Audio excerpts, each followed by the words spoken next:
कृष्णाय वासुदेवाय हरे परमात्मने प्रणता क्लेशनाशाय गोविंदाय नमो नमः। राधे राधे दर्शकों, स्वागत है आपका हमारे चैनल में। और आज आपको सुनाने जा रहे हैं तुलसी विवाह कथा। दर्शकों, आज देव उठने एकादशी के दिन तुलसी विवाह की कथा सुनने से और शालिग्राम और तुलसी माता के विवाह कराने से जो पूर्ण फल की प्राप्ति होती है वह इस कथा के माध्यम से आपको पता चलेगी। और इस कथा को सुनने से तुलसी विवाह की पूजा विधि संपूर्ण मानी जाती है। तो आइए कथा को सुनते हैं, लेकिन आपसे विनती है कि कथा को पूरा सुनिएगा। बीच में कथा को छोड़ देने से, अधूरा सुनने से मनुष्य को पाप और कष्ट मिलता है, इसलिए पूरी कथा अवश्य सुननी चाहिए। आप सभी श्रद्धा पूर्वक पूरी कथा सुनिए। प्राचीन काल में जलंधर नामक राक्षस ने बड़ा ही उत्पात मचा रखा था। वह बड़ा ही वीर, पराक्रमी और बलवान राक्षस था। उसकी वीरता का रहस्य उसकी पत्नी वृंदा का पतिव्रता धर्म था। वृंदा एक राक्षसी कन्या थी, परंतु साथ ही में वे भगवान विष्णु की भक्त भी थी। भगवान विष्णु की भक्त होने की वजह से वह हर रोज श्री हरि की पूजा करती और उसके अखंड सतीत्व की वजह से उसके पति राक्षस जलंधर को शक्ति मिलती रहती, जिसकी वजह से उसने देवताओं पर बड़ा अत्याचार किया था। यहाँ तक कि उसने देव इंद्र का भी सिंहासन छीन लिया था और उन्हें इंद्रलोक से बाहर निकाल दिया।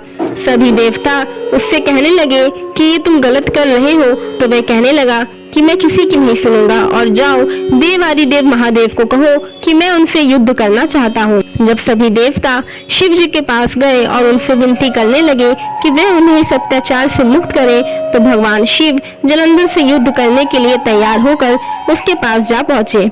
जैसे ही भगवान शिव ने युद्ध में अपना त्रिशूल उठाया और उसे मारने के लिए त्रिशूल फेंकना चाहा, तभी उन्हें एक आकाशवाणी सुनाई दी, जब तक इसकी पत्नी का सतीत्व अखंडित है तब तक कोई भी इसका वध नहीं कर सकता। जलंधर के उपद्रव से परेशान होकर देवगण भगवान विष्णु के पास गए और रक्षा की गुहार करने लगे। तब उनकी प्रार्थना सुनकर भगवान विष्णु ने वृंदा का पतिव्रता धर्म भंग करने का निश्चय किया। उन्होंने जलंधर का रूप धारण करके छल से वृंदा को स्पर्श किया। जैसे ही वृंदा का सतीत्व नष्ट हुआ, उसका कटा सिर आंगन में आ पहुंचा।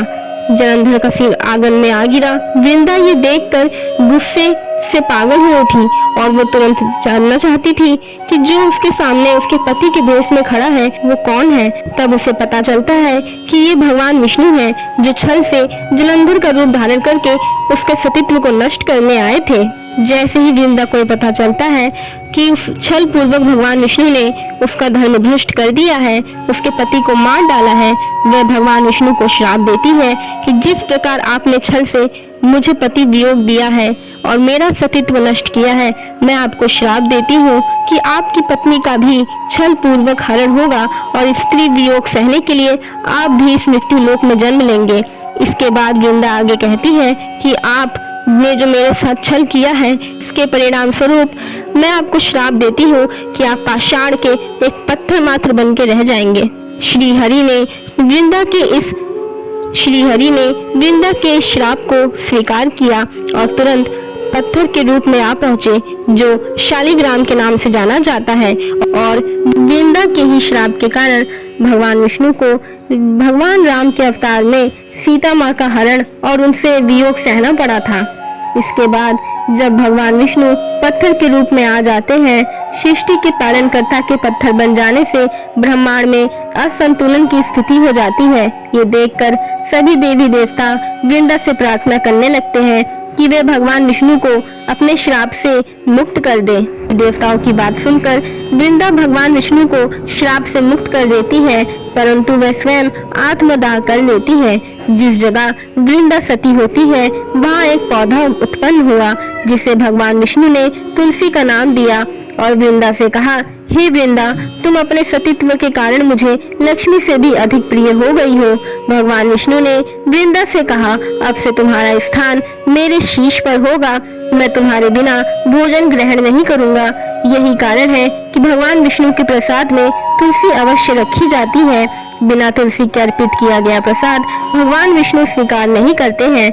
और उसके बाद भगवान विष्णु ने कहा कि आज से हर दिन देवउठनी एकादशी के दिन शालिग्राम के रूप में मैं हमेशा रहूंगा और तुम्हारा विवाह मेरे शालिग्राम के रूप के साथ कराया जाएगा, संपन्न कराया जाएगा।